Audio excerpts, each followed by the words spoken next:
Ladies and gentlemen, welcome back on Travel Time and Talk Network and Friends. We have a special guest today, Mr. Taylor Beckett, travel professional and owner of luxury corporate travel, moreover, former pilot.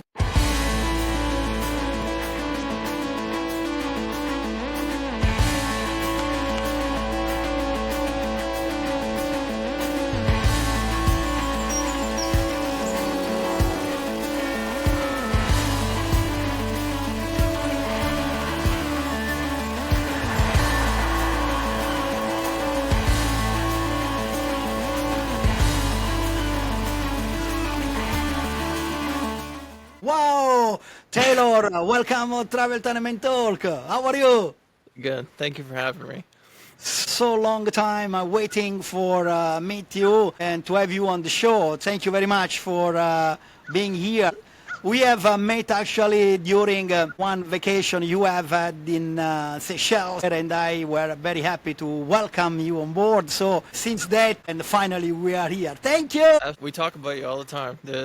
There was no experience after we met Pietro. I can't live up to it.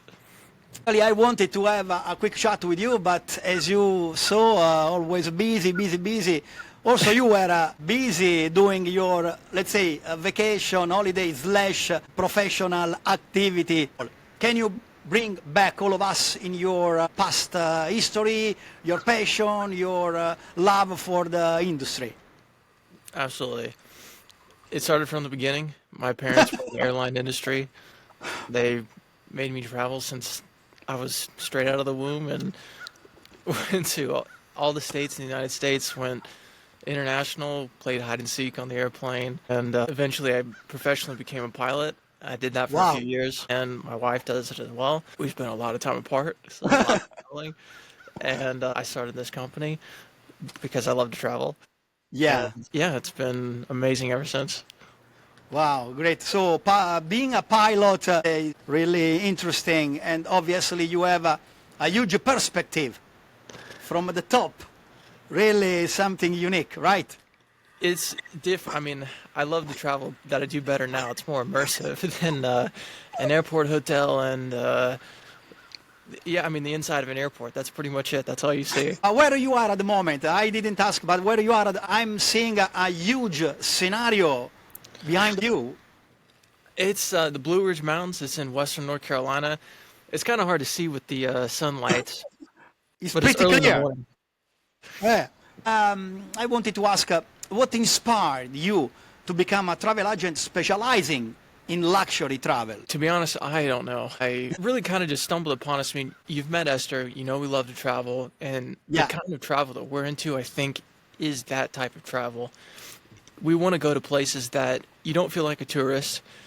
You are in a location that you can never forget, and it's secluded.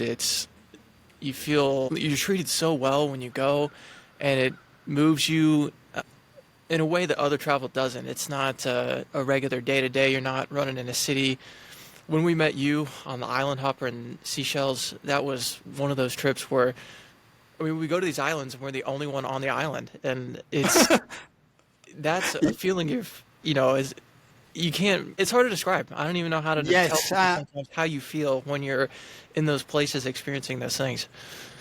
I understand perfectly your thought. I mean, to me, being involved daily basis on such a corner of the world, I can understand your feeling. Moreover, we had the time to talk and to immerse ourselves together, so we got the same feelings. Thank you for your answer on this. What key skills should an aspiring luxury travel agent develop actually to succeed in this industry, in your segment, in travel, in the luxury travel industry? It's tough to answer because everyone's different, and what works for one person may not work for another person. And I've met so many people so far, which is great that they do so many different things, and they find something that it connects with them, and when it connects with them and they're good at it, it's fantastic. I mean, it's fireworks. For me personally, I feel like I know I'm a type A personality. I am very direct with people. when they ask me about somewhere that I've been or something that I've seen, I keep it short to the point and just tell them that you won't regret it. It's unforgettable. It's something that you can hold with you. For advisors, for me, I'm very comfortable talking to people. I'm not, I don't get nervous. I love meeting people. I know some people are shy, especially to strangers. I know that others, they feel like they have to sell something to somebody. And if you can just talk about what it is, I guess you can call that selling, but to me, it's just relaying an experience. And when it's an incredible experience, it's just, I feel like peace talking about it. I feel like other people, they're trying to, I guess when they first start out, they feel like they need to convey a type of experience that meets somebody's expectations. For me, everything is what it is, and it's just easy to book in that environment because when you're talking about food that is the best you've ever had, sights the best you've ever seen, everything's just at the top of the scale. I mean, I don't know anybody that would be unhappy doing one of those things. Yeah, and you mentioned it, connecting with the people.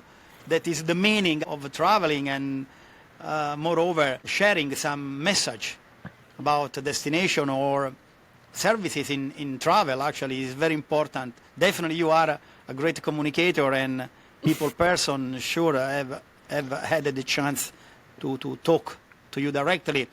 Can you share some example of a particularly exclusive trip you have organized and what made it unique? There's many.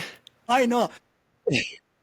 I have followed your website, behind the scenes. I saw plenty things there, destinations, adventure, immersion. So, but I have to ask you for our audience out there, you know. I mean, personally for me, the places I've come to mind are the ones that I love the most. I feel like the Middle East recently have been the best ones.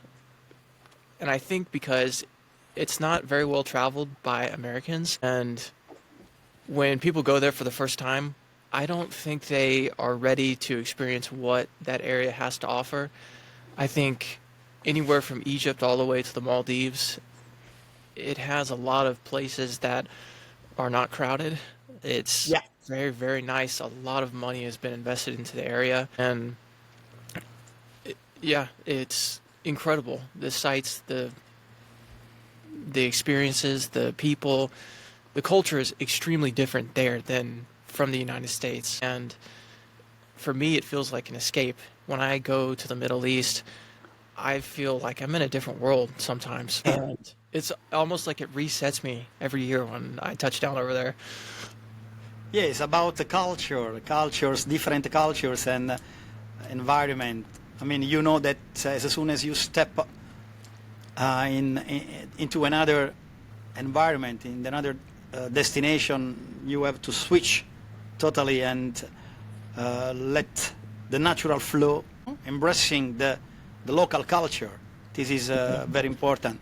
Tell me, what are the main challenges you have encountered working in the luxury segment, and how have you overcome them? Really, Eventually, I'm trying to compare it to other segments, and luxury is the easiest segment.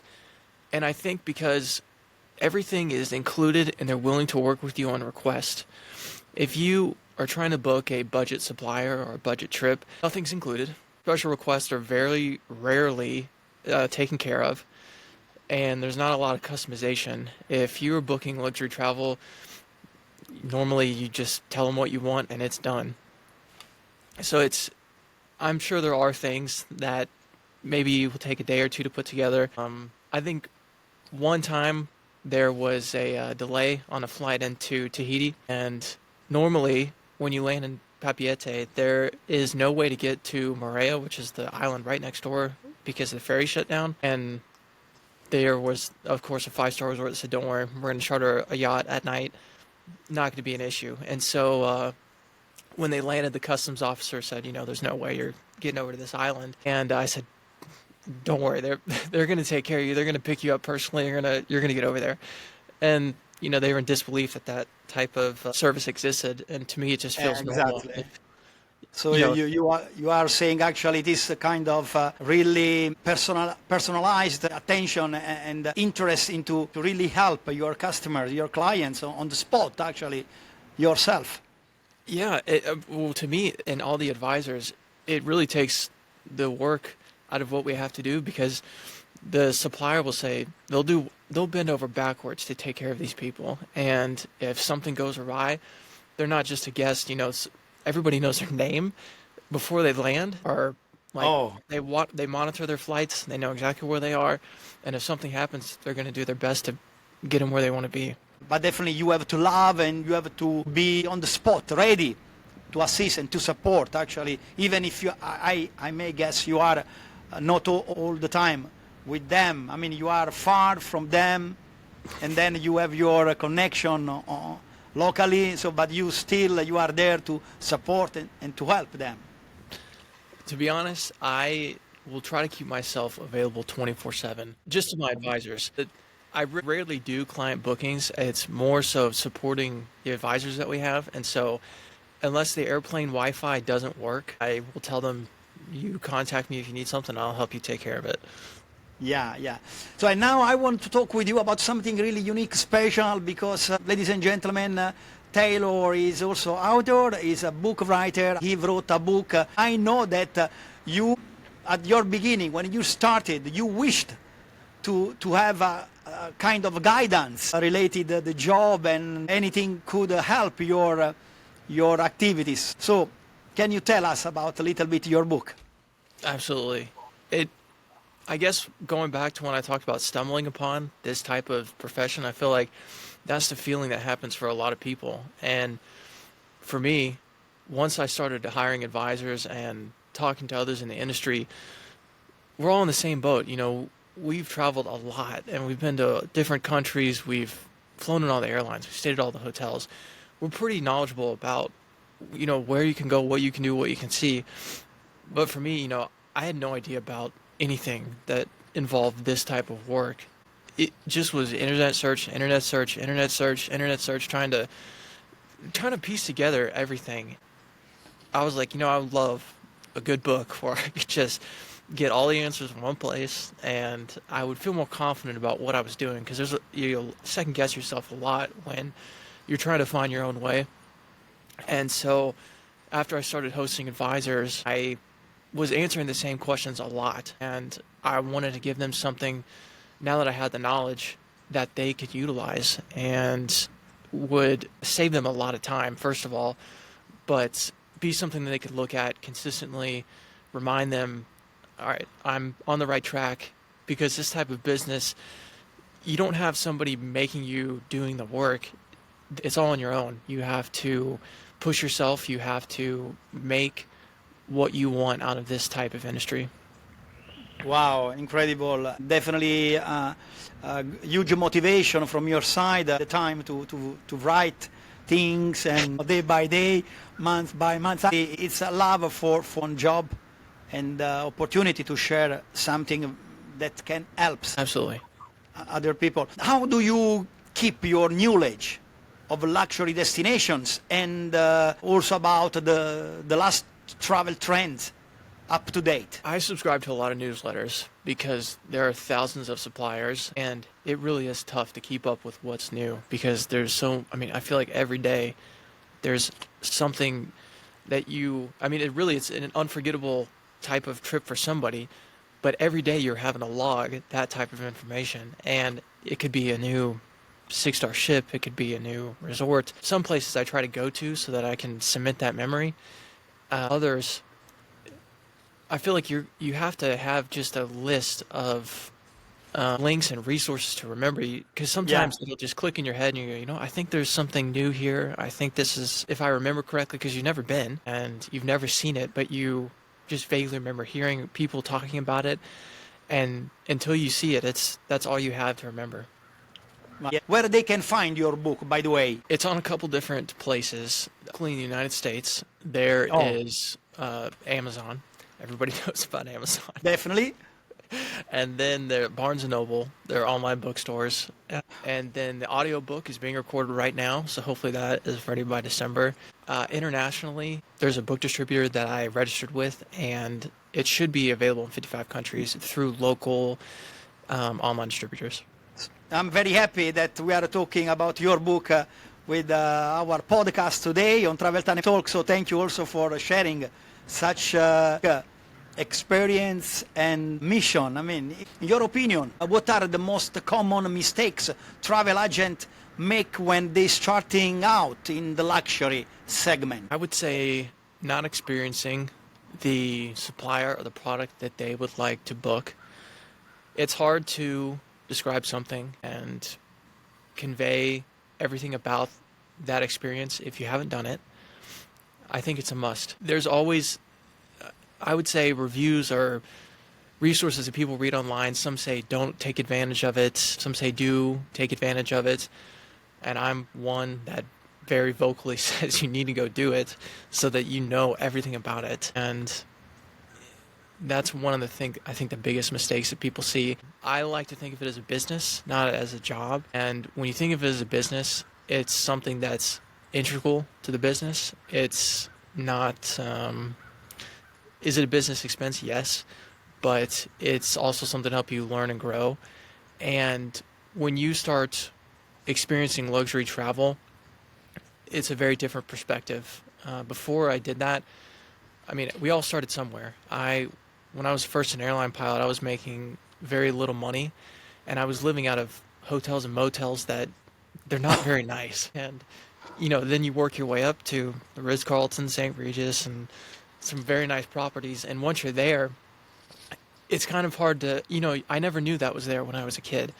I never felt that type of service, having a butler and having caviar and champagne and things that, until you experience it, it's hard to put into words that, this is something that you're going to enjoy doing. It's not, traveling on the plane is not a task that you have to look down on the trip. It's something that can be fun. You can sleep, you can be taken care of, well rested when you land, and the trip can start right away. And I think some advisors, if they don't know those things, it's very hard for them to break into this segment because they're trying to talk to people that have already experienced those things and they cannot connect. Yeah. It's very important to know the place. In different ways, it's important to have your own food on those specific places you love most, and you want to share the proper message with your clients. Like always we say, internet is good, you've information, and moreover, this is the question of the year, of the moment, of the time. Artificial intelligence actually, how much can support your research, your job, but still you need to be careful using both the right tools. Information. Yes, I've seen that a few times where I know the information verbatim, and I will do a search just for maybe some ancillary type of add-on information, and I look at it and go, no, that's not right. AI nowadays really make some really interesting things and opportunity and give a chance for professionals in different sectors, but still we need to drive. Still we need to drive in some way. We need to be creative ourselves first and trying to combine with the technological tools and internet actually. Absolutely. What emerging luxury destinations or experiences do you think will be popular in the coming years? Red What Sea. do you think? Really, I mean, there's a lot of areas, but that one I'm very excited about. I'm going in January, and I know, that's why I'm asking, because you are preparing huge travel. Let us know, please, let us know. I mean, I haven't been, so this is just from everything that I've been able to pull for the planning purposes. It looks like one of those places that it's brand new. There were no resorts there before. They're building this from scratch, and to get there is a journey. And when you're there, you're going to feel like you're in a place that you can't believe exist. And part of it, I think, is going to be the sustainability of it when you land.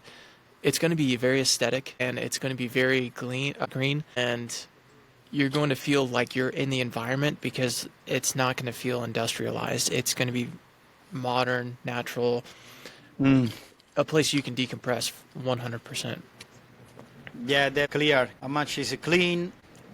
Obviously, you anticipated my question about eco-travel, sustainability. Those things going to be together. Yeah. Already they started to be together. The perspective of the travelers already started to change as well. I think one of the biggest things for me when I travel somewhere is, for example, if you're going to a resort like that, when the ocean's clean, there's no trash there, you feel like you're just in nature, but at the same time you're staying at a 5-star resort. You're able to connect with or immerse yourself in the local lay of the land, and you don't feel like you're disconnected from it. It's just pristine beauty. And when you have the ecotourism part of it, they really get rid of all of the manufactured excess that we've had in the past. And you can tell the difference. You can. I've been to places where, you can look outside the window and you'll see air conditioning units that are lined up outside of, a really nice destination. And when you can go somewhere where that doesn't exist, it's just clean and there's no eyesores. That's the biggest thing. Because Yeah. when they have the eco-conscious type of architecture, if there is anything it doesn't look like it belongs, it's hidden. Yeah, interesting point. The preservation, the natural environment, it's very important nowadays, especially with all climate globally changed already, and all over the world actually. So it's very important, especially when we talk about remote, far destinations, islands. It's very important that side of the world, exotic area, will be monitored and stay clean and so on.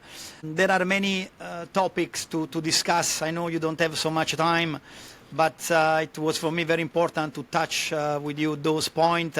Can you remind the name of the book? The Professional Travel Advisor Guide. And can you share with us your top destinations? Yes. It's tough. And it's a very long span of time that I have to think about. I would say Australia is at the top because it's so big. It's the size of the 48 United States. And it has, if I remember correctly, a 15th of the amount of people that live there. And so you're able to see a lot of land with not a lot of interference. The food there is phenomenal. Scenery is phenomenal. I mean, the coastline you could drive forever, it seems. And I'm a big fan of wildlife, and that country offers so much unique wildlife experiences, whether it's just driving down the coast or going to sanctuaries where there's been animal rescues that you can interact with these creatures. And for me, experiencing those type of events gives you a good outlook on life. When you're protecting something, you want to protect the destination, you want to protect the people, you want to protect the wildlife, and it's nice to see that's being done in those locations. Outside of Australia, the Maldives is very nice. You feel, when you get there, you see the pictures, you land, and from the flight, the seaplane is one of those unique experiences. Not a lot of people fly on seaplanes, and you look down, and I learned once I was there that not everything was natural. There are man-made islands. You really can't tell the difference. They all are built, when you're in shallow water like that, even from the sky, you can see all the way down to the floor. You can see the wildlife, if there's whales or big type of marine life. And when you land, you're on an island somewhere, that the only way to get off is via plane or a very, very long boat ride. Normally when people think they're on an island, they think, this is a bad thing. I'm stuck, but you feel lucky to be there. It's hard to think about having a Michelin-style meal where it never, none of that ingredients is grown there.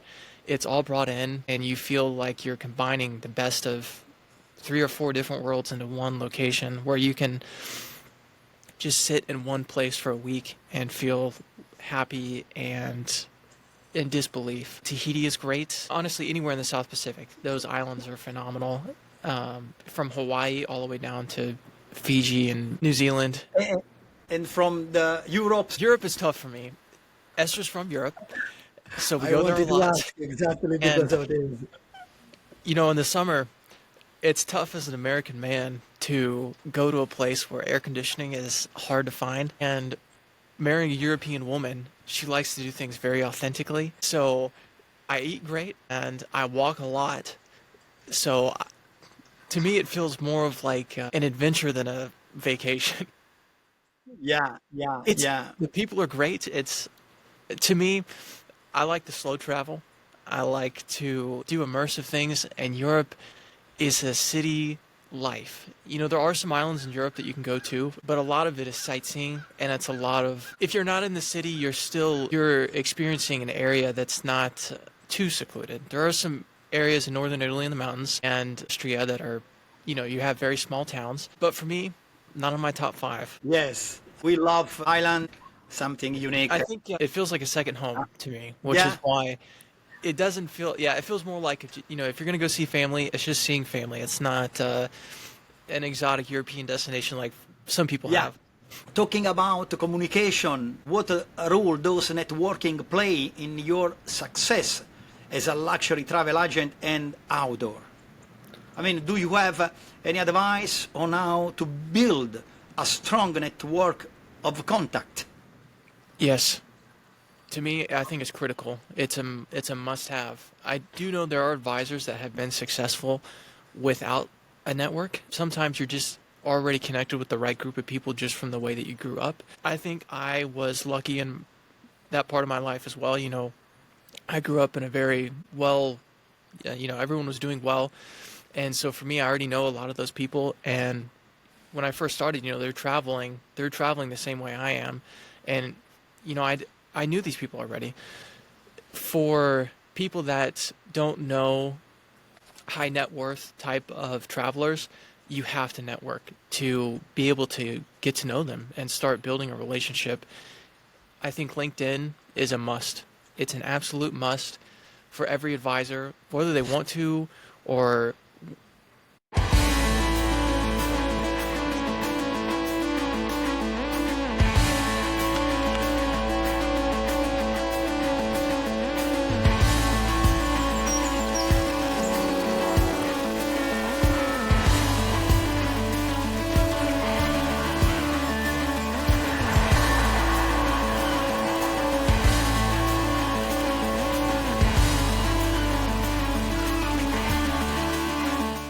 maybe they're just thinking about it. It's a must. And not just for clients, for suppliers. If there's somebody or a location that you want to focus on, you get to connect with all the people that work there. You get to connect with all the suppliers, all the tour operators. And, if somebody does a search online and they say, hey, I was thinking about going here and doing this thing, what are my options? Right off the bat, you can say, okay, these are the locations you can stay. I know these people that I can talk to. I know all the tour operators, so there are even some tours that aren't listed online that I can tell them this is the type of person, this is kind of what they're looking to do, and they can custom make something for you. I can't agree more, my friend, on this point about social and networking. LinkedIn definitely is unique, as well as all other platforms. It's a huge opportunity to share your knowledge and the ability to connect deeply and honestly and sharing the truth. And hey, like say, hey, I am here really. I want to support you. I want to help you, and I want to share with you my knowledge to help you. It's really important.